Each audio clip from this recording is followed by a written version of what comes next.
డబ్బు, అనారోగ్యం, ఉద్యోగం, వ్యాపారం, అప్పులతో బాధపడుతున్నారా? మీకోసమే లాంచ్ యువర్ ఫ్యూచర్ ప్రోగ్రామ్.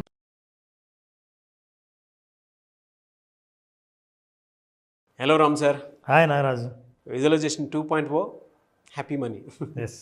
జీవితంలో over a period of time ఒక సక్సెసివ్ ఫెయిల్యూర్స్ చూసిన తర్వాత మనిషి అంటే రెగ్యులర్ ఫెయిల్యూర్స్ చూసిన తర్వాత నేను ఎందుకు ఎదగలేకపోతున్నాను అనేటువంటి ఆలోచన అయితే డెఫినెట్గా వస్తుంది. ఈవెన్ నాకు కూడా కొన్నిసార్లు ఏమనిపిస్తుంది అంటే ఏంటి నేను అంటే నాకు యాంగ్జియస్ ఉంటుంది, ఆందోళన ఉంటుంది, నేను ఇంకా వెనకబడిపోయి ఉన్నాను ఏంటి అనేటువంటి ఆలోచన అయితే ఇంకొంచెం ముందుకెళ్ళాలి అనేటువంటి ఆలోచన ఉంటుంది. దాన్ని ఓవర్కమ్ చేయాలి అని అంటే ఎలా, ది సేమ్ టైం సక్సెస్ వైపు మనల్ని మనం చూసుకోవాలి అని అంటే ఏ విధంగా చూసుకోవాలంటే అసలు నాగరాజు, మనం విజువలైజేషన్ 2.0 స్టార్ట్ చేసినప్పుడు మన ఉద్దేశం ఏంటంటే మనీతో హ్యాపీనెస్ని ఎట్లా సాధించాలి అని. మనీ ఉంటే హ్యాపీనెస్ ఉంటుంది అని అనుకోవడం ఎట్లుంటుంది, మైసూర్ బజ్జీలో మైసూర్ ఉంటుంది అనుకోవడం. అంటే డబ్బున్న చోటంతా హ్యాపీనెస్ ఉండక్కర్లా, కానీ నువ్వు హ్యాపీనెస్ కోసం ప్రయత్నించకపోతే, హ్యాపీనెస్ ఎలా వస్తుందో తెలుసుకోకపోతే నీ ప్రయత్నం అంతా వృధా.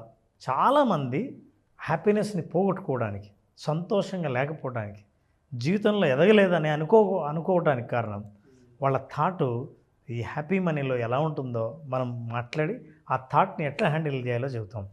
చాలామంది ఈ ప్రోగ్రామ్ చూస్తున్న వాళ్ళలో ఈ ప్రాబ్లం ఉంటే నేను చెప్పిన సెంటెన్స్ని టైప్ చేస్తే సరిపోతుంది.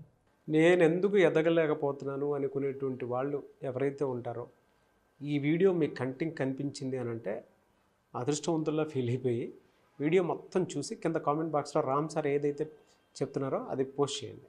ఇది చూస్తున్న 90% మందిలో ఖచ్చితంగా ఈ ప్రశ్న మైండ్లో ఉంటుంది నారాజు. ఎవ్రీవన్ ఈజ్ గ్రోయింగ్ ఎక్సెప్ట్ మీ. అందరు ఎదుగుతున్నారబ్బా, నేను ఎదగలేదు. అందరికీ డబ్బులు వస్తున్నాయి, నాకు రావట్లేదు. అన్ని బిజినెస్లు ఫ్లరిష్ అవుతున్నాయి, కానీ నేను వెనకబడి ఉన్నా. లైఫ్లో, కెరీర్లో, రిలేషన్షిప్లో, బిజినెస్లో, ప్రాఫిట్స్లో, హ్యాపీనెస్లో, అన్ని విషయాల్లోనూ ఎవరిని చూసినా సరే వాళ్ళందరూ ముందుకు వెళ్తున్నారు, నేనేమో అనుకున్నా అని. ఈ ఫీలింగ్ రాని వాళ్ళు ఉండనే ఉండరు. అయితే ఈ ఫీలింగ్ పోవాలంటే ఏదో జీవితంలోకి రావాలి అని అనుకుంటే పొరపాటే. మరి ఈ ఫీలింగ్ ఎలా పోతుంది? నిజంగా నువ్వు కూడా ఎదుగుతున్నావు అన్న ఫీలింగ్ ఎలా వస్తుంది? ఈ విషయం తెలుసుకోకుండా కేవలం వస్తు సంపద ద్వారా హ్యాపీనెస్ వస్తుందని, ఆందోళన తగ్గుతుంది అనుకుంటే చాలా పొరపాటే. మరి ఎలా? And are you also the one? Anxious feel అయ్యే వాళ్ళల్లో మీరు కూడా ఉన్నారా? ఎస్, ఐఎమ్ ఆల్సో దేర్ అని టైప్ చేయండి. మీరు ఉన్నారంటే ఖచ్చితంగా మీరు శ్రద్ధగా చూస్తారు. మీరు ఎప్పుడైతే కామెంట్ టైప్ చేశారో, నన్ను నేనే అని ఎప్పుడైతే ఐడెంటిఫై చేశారో, ఇప్పుడు నేను ఎలా దాని నుంచి బయటపడాలో శ్రద్ధగా ఈ వీడియో చూస్తారు. ఈ వీడియో చూస్తున్న వాళ్ళకి నేను చెప్తున్నాను నారాజు, లైఫ్లో గొప్ప గొప్ప రహస్యాలు చాలా సింపుల్గా ఉంటాయి. అవును, సింపుల్గా ఉంటాయి కాబట్టి పీపుల్ పట్టించుకోరు, ఎందుకంటే చాలా సింపుల్ కదా అని. పోనీ చాలా టఫ్గా ఉంటే ఇంత టఫా అని వదిలేస్తారు. నీకు ఏది సొంతం అవుతుంది? బెస్ట్ ఎగ్జాంపుల్ ఒకటే సార్. అంటే మీరు చెప్తుంటే అంబానీ గారు జియో ఐడియాని ఒక టిష్యూ పేపర్ మీద రాసుకున్నారట. ఎవరో ఒకళ్ళు చెప్తే, అంటే వినటానికి వేరే వాళ్ళకి అది సింపుల్ ఫార్ములా, బట్ ఇవాళ అది లేకుండా మనం ఉండగలుగుతాం చూసారా, that's a very big formula. అది ఎగ్జిక్యూట్ అయ్యే ముందు వరకు చాలా సింపుల్, కానీ మనం పట్టించుకోం సార్, అసలు అలా పట్టించుకోం. అందుకే ఇతరులతో పోల్చుకొని ఎవరైనా ముందుకు వెళ్తున్నారు, సంపాదిస్తున్నారు, వాళ్ళకి డబ్బు వస్తుంది, నాకు రావట్లేదు, ఇట్లా అనుకుంటున్నారంటే ఒక్కటే మీరు అర్థం చేసుకోవాలి, ఈ సెంటెన్స్ని మీరు రాసుకుని పెట్టుకోవాలి. The sentence is this: comparison is a thief of Joy. బా, నీ సంతోషాన్ని దొంగతనం చేసేదే కంపారిజన్. ఇది కామెంట్ బాక్స్లో డెఫినెట్గా పోస్ట్ చేయండి. ఇది నన్ను అడిగితే ఇంట్లో పోస్టర్లో పెట్టుకోవాలి నారాజు. ఉదయం లేచినప్పటి నుంచి ఎవడైనా నేను ముందుకెళ్ళాలి, ఈరోజు ఏదైనా సంపాదించాలి, ఏదైనా చేయాలి అని అనుకున్నప్పుడు మీకు ఎవరైనా గుర్తొస్తారు చూసారా, అప్పుడు వెంటనే మీ ఆనందం పడిపోదు. నాగరాజు, ఫర్ ఎగ్జాంపుల్, ఒక వ్యాపారం చేసి ₹1,00,000 లాభం సంపాదించాం, యూ ఫీల్ సో హ్యాపీ. నేను వస్తా అదే వ్యాపారం చేసి, ఏంటి నాగరాజు నాకు కూడా లాభం వచ్చిందని. అవునా, నీకెంత వచ్చిందా? నాకు 5,00,000 వచ్చిందన్న. నీకు 5,00,000 వచ్చిందా? నాకు 1,00,000 వచ్చిందా? అంటే ఇందాక 1,00,000 వచ్చిందన్న ఆనందం నా కంపారిజన్తో పోయింది. So that is the thief of the Joy. ఈ విషయం అర్థం చేసుకుంటే అసలు జీవితంలో మీరు ఎంత యూనిక్కో మీకు అర్థమవుతుంది. మీరంటూ మీకు ఒక యూనిక్నెస్ ఉంది. నా పుట్టుకకు, నా కుటుంబానికి, నా రిలేషన్షిప్కి ఒక మీనింగ్ ఉంది. నేను యూనిక్ అన్న విషయం మీకు ఎప్పుడైతే అర్థమవుతుందో జీవితంలో మీకు ఇంకొకరితో కంపేర్ చేసుకోవాలన్న ఆలోచన కూడా కలదు. అసలు మనం ఎప్పుడు జీవితాన్ని ఎట్లా చూస్తామంటే నారాజు, ఇగో ఇలా రేస్, పరుగులు పరుగులు పరుగులు. ఆ పరుగు కూడా ఎవరికంటే ముందు పరిగెడుతున్నామని. ఈ పరుగు అని మైండ్లో ఎవరు అయితే ఉన్నారో వాళ్ళకి ఈ సెంటెన్స్ చాలా ఊరటనిస్తుంది. మన దగ్గరికి కౌన్సిలింగ్ వచ్చిన వాళ్ళు, కోచింగ్ తీసుకునే పెద్ద పెద్ద సెలబ్రిటీస్ కూడా నేను చూపించే ఈ సెంటెన్స్ చూసిన తర్వాత దే ఫీల్ రిలాక్స్డ్. అది ఒక పెద్ద సీక్రెట్ నారాజు. అసలు ఇంత సింపుల్ సెంటెన్స్లో ఇంత సీక్రెట్ ఉందా అని అనిపిస్తుంది. ఆ సీక్రెట్ ఇదే, do things at your own pace, life is not a race. జీవితం పరుగు కాదు, జీవితం జర్నీ, ప్రయాణం మాత్రమే తప్ప పరుగు కాదు. ప్రయాణంలో ఎవరితో పరిగెత్తావు? అయితే ఎప్పుడైతే పందెం అని ఎప్పుడైతే పరిగెడతావో అప్పుడు నువ్వు అలసిపోతావు. అందుకని జీవితం పరుగు కాదు, ప్రయాణం మాత్రమే. నీ స్పీడ్లో నువ్వు పరిగెడుతూ ఉండు. నువ్వు ఎంత పరిగెత్తగలవో అంత పరిగెత్తు. నీకు కంపేర్ చేసుకున్నప్పుడే నీ స్పీడ్ పెంచాలా, నా తక్కువ ఉందా నీది ఎక్కువ ఉందా అని అనిపించడం మొదలు పెడుతుంది. సో ఈ సెంటెన్స్ చాలామందిని చాలా రిలీఫ్ చేసింది. Because life is not a race, it is only a journey. జీవితకాలం చేసే ప్రయాణం. దీనికి ఒక లాజిక్ ఉంది మహారాజు. ఎవరో ముందుకు వెళ్తున్నారు, వేరే వాళ్ళు సంపాదిస్తున్నారు, వాళ్ళు ఎదుగుతున్నారు, నేను ఎందుకు ఎదగట్లేదు అని ఆలోచించే ముందు ఒక బిగ్ థాట్ చూడండి. ఏ యూనివర్స్ అయితే మిమ్మల్ని నన్ను సృష్టించిందో, మనం కావాలనుకున్న వస్తు సంపద సృష్టించిందో, ఈ ప్రపంచాన్ని మొత్తం సృష్టించిందో, సూర్యుడిని చంద్రుడిని నక్షత్రాలను సృష్టించిందో మిమ్మల్ని సృష్టించింది కదా. మరి అన్నిటినీ సృష్టించిన యూనివర్సు మిమ్మల్ని ఒక్కరిని వెనకేయడం వల్ల దానికి వచ్చే లాభం ఏంటి? You are a part of the universe. యూనివర్స్లో పార్ట్ అని మీకు ఎప్పుడు తెలుస్తుందో, నేను వెనక ముందు లేను, నేను చూసుకుంటున్నది పొరపాటు తప్ప, నన్ను నేను కంపేర్ చేసుకుంటున్నాను తప్ప, ఒరిజినల్గా I'm a part of the universe అన్నప్పుడు బిగ్ థాట్ వస్తుంది మనిషికి ధైర్యం కలుగుతుంది. నిజం చెప్పాలంటే చాలామంది ఈ కంపారిజన్ చేసేదంటే సోషల్ మీడియాలో చూసి. జనరల్ మనకు కనిపించేవి ఏముంటాయంటే నారాజు, మనల్ని బాధపెట్టే కనిపించేవి ఇలా ఉంటాయి.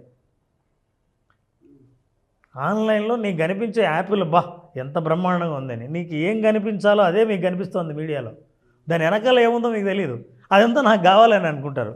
మీకు సొంతం అయితే అది ఇట్లాంటి యాపిలే వస్తుంది, కొరికేసింది, చెడిపోయింది. So what you are seeing in the media, what you are looking అంటే నీకు కనిపించేది ఏదైతే ఉందో అది పూర్తి నిజం కాదు. ఏదైనా సరే దాన్ని నువ్వు కోరుకోకు. నీకు కావాల్సింది నీకు పూర్తి నిజమైంది ఏదైనా సరే ఖచ్చితంగా వస్తుందని నమ్మకం ఉండాలి. లేకపోతే ఇట్లుంటుంది. సోషల్ మీడియా ఏమో ఇట్లా కనిపిస్తుంది బ్యూటిఫుల్గా, ఒరిజినల్గా అట్లా పోయేవాడి పరిస్థితి ఇట్లుంటుంది. ఇది ఒరిజినల్ ఫోటో, కానీ నీకు ఇది కావాలి, ఇదే కోరుకుంటారు. ఎందుకంటే బికాజ్ యూఆర్ కంపేరింగ్. మనిషి తను ఎక్కడ కిల్ చేసుకుంటున్నాడు అని అంటే ఈ కంపారిజన్లోనే. వాళ్ళ షూస్లో అడుగు పెట్టినప్పుడు తెలుస్తుంది సార్, అందులో ముళ్ళు ఉందో లేదంటే సాఫ్ట్గా ఉందో అనేటువంటిది. కొన్ని ఫ్యామిలీస్ కంపేర్ చేసుకుంటా, ఆ ఫ్యామిలీ బాగుంది, ఈ ఫ్యామిలీ, వాళ్ళ ఫ్యామిలీలోకి వెళ్ళి చూస్తే తొంగి చూస్తే తెలుస్తుంది ఎన్ని సమస్యలు ఉన్నాయి. ఆ తర్వాత మన ఫ్యామిలీ బాగుంటుంది అనిపిస్తుంది. వాళ్ళ బిజినెస్ బాగుంది, బాగా ఎదుగుతున్నారు అనుకుంటాము. వాళ్ళ బిజినెస్లోకి అడుగు పెడితే నీకు తెలుస్తుంది అసలు ఏమున్నాయి అందులో. ఇంకొకటికి సక్సెస్ ఈజీగా వచ్చిందని అనుకుంటూ ఉంటాం. వాడికి జాబ్ వచ్చింది, వాడికి డబ్బు వచ్చింది, వాడికి కార్ వచ్చింది, వాడికి బంగ్లా వచ్చిందని. అది ఎందుకు వచ్చిందని చెప్పేసి వాళ్ళ షూస్లో అడుగు పెడితే తెలుస్తుంది. వాళ్ళకి ఎందుకు వచ్చారా అని అంటే వాళ్ళ పెయిన్ పాయింట్ ఆఫ్ వ్యూ నుంచి చూసినప్పుడు ఇందులో సగానికి సగం కూడా పడి ఉంటారు. మనకి ఏం కనపడుతుందో అదే చూస్తాం, కనపడింది చూడం. అందుకే సోషల్ మీడియా మనల్ని రెచ్చగొడుతుంది, మనల్ని బాగా రెచ్చగొడుతుంది. అంటే మామూలుగా ఉన్నవాడిని కూడా ప్రశాంతంగా ఉన్నవాడిని రెచ్చగొడుతుంది. కొన్నిసార్లు నేను కూడా అవుతాను సార్, ఇది నాకు కూడా యాప్ట్ అవుతుంది. కానీ నారాజు ఒక్కటే నేను చెప్పను, ప్రతి మనిషి నేను స్పెషల్ అని అనుకోవాలంటే ఒక ఎగ్జాంపుల్ చాలు. ఏంటో తెలుసా? ప్రపంచంలో ఎన్ని కోట్ల మంది ఉన్నారో అన్ని కోట్ల మంది అన్ని కోట్ల యూనిక్నెస్ ఉందని చెప్పడానికి ఇది ఒక్క ఎగ్జాంపుల్ చాలు. I'm showing you that example. నీ థంబ్ ఇంప్రెషన్ వేరు, నా థంబ్ ఇంప్రెషన్ వేరు, మన ఇద్దరిది వేరు, రష్యాలో ఉన్నవాడిది వేరు, అమెరికాలో ఉన్నవాడిది వేరు, ₹1,00,00,000 డబ్బులు వచ్చిన వాడిది వేరు. ఎవరిదైనా సరే ఇద్దరిది మ్యాచ్ కాదు. ప్రపంచంలో మ్యాచ్ అయితే నేరస్తుడు ఎక్కడ దొరుకుతాడు? అసలు దీన్ని బట్టే కదా, అంటే యూనిక్గా ఉంటుంది. ఒకరికి ఉండదు ఇంకొకరికి ఉండదు అనే విషయం అప్పుడు తెలుసుకుంటావో, అరే నాకంటూ జీవితం ఉంది, నాకు ఒక హ్యాపీనెస్ ఉంది, నా జీవితాన్ని నేను జీవిస్తా. వాడి జీవితం నాకు కావాలి, వీడు సంపాదించినట్టు నాకు కావాలి, వీళ్ళు పొందినేదే వీళ్ళు జీవితం లాంటి లైఫ్ స్టైల్ నాకు కావాలి అని కోరుకున్నప్పుడు నీ లైఫ్ స్టైల్ ఏంటో నువ్వు మర్చిపోతావు. ఎప్పుడైతే మర్చిపోతావో నీకున్న వాల్యూని నువ్వు ఐడెంటిఫై చేయడం మర్చిపోతావు. కాంటెంట్ని అసలు ఎంత అద్భుతంగా తీసుకొచ్చారంటే Ram sir, everyone is unique అనేటువంటి విషయాన్ని సెల్ఫ్గా అంటే ఆడియన్ మనసుని గెలిపించినటువంటి వీడియో ఇది. వాళ్ళకి వాళ్ళు ఎలా గుర్తుంచుకోవాలి అని చెప్పడానికి ద బెస్ట్ ఎగ్జాంపుల్ ఇది. Yes, everyone is unique, climax అదరగొట్టేశారు. ఇది చెప్పడానికి కూడా నేను సోషల్ మీడియా ఏం చెప్తుందంటే, నువ్వు పనికిరావు, ఇప్పుడు నేను చూపిస్తున్నానే వాడు పనికి వస్తాడు, ఇప్పుడు నేను చూపిస్తానే అది బెస్ట్ పిక్చర్, ఇది మేము చూపిస్తున్నామే అది ట్రావెల్ అంటే. అంటే చూసిన వాడికి నేనేదో తక్కువ, నేను ఇట్లా ఎంజాయ్ చేయట్లేదే, నా లైఫ్ ఇట్లా లేదే, నేను ఇంత సంపాదించలేదే అని అనిపించడానికి చూపించేది సోషల్ మీడియా. అందుకే దాన్ని మనం వెంటపడతాం. అయితే ఒక్కటి గుర్తుపెట్టుకోండి, యు ఆర్ యూనిక్. ఎస్, ఆ స్టేట్ ఆఫ్ మైండ్లోకి మీరు రావాలి అనుకుంటే డెఫినెట్గా రామ్ గారి క్లాస్కి అటెండ్ అవ్వండి. కొన్ని టూల్స్ అండ్ టెక్నిక్స్ ఉంటాయి, మనల్ని మనం ఎలా మార్చుకోవచ్చు అనేటువంటి దానికి. అంటే మన మానసిక స్థితి కూడా స్థితప్రజ్ఞత కలిగేలాగా, అంటే ఒక్కొక్క తాటిపై వచ్చేలాగా మన మైండ్ కూడా పనిచేయాలి కదా. దానికి రామ్ గారి క్లాస్కి అటెండ్ అయితే మీకు క్లారిటీ వస్తుంది. మిమ్మల్ని మీరు యూనిక్ అని ఫీల్ అయితే కింద కామెంట్ బాక్స్లో మాత్రం డెఫినెట్గా నేను యూనిక్, నేను ఎవరితోనూ కంపారిజన్ కాదని ఒక 100 కామెంట్స్ పెట్టండి. డెఫినెట్గా మీరు యూనిక్ అని చెప్పేసి చెప్పడానికి అంతకంటే బెస్ట్ ఎగ్జాంపుల్ కాదు. సక్సెస్ కూడా అలానే వస్తుంది. అంటే మనస్ఫూర్తిగా పెట్టండి, ఫీల్ అయ్యి 5 సెన్సెస్ యాక్టివేట్ చేసి, అప్పుడు మీకు మీరు గొప్పగా కనిపిస్తారు. గ్రేట్ కాంటెంట్ అండి, అనుభవం చెప్తుందండి ఏదన్నా. అందుకే కొంతమంది గురువుల దగ్గర ఈజీగా కొన్ని విషయాలు నేర్చుకోవడానికి అవకాశం ఉంటుంది అని అంటే ఎటువంటి వీడియోస్ చూసిన తర్వాత తెలుసు. Thank you so much Ram sir. Thank you Ram, thank you so much.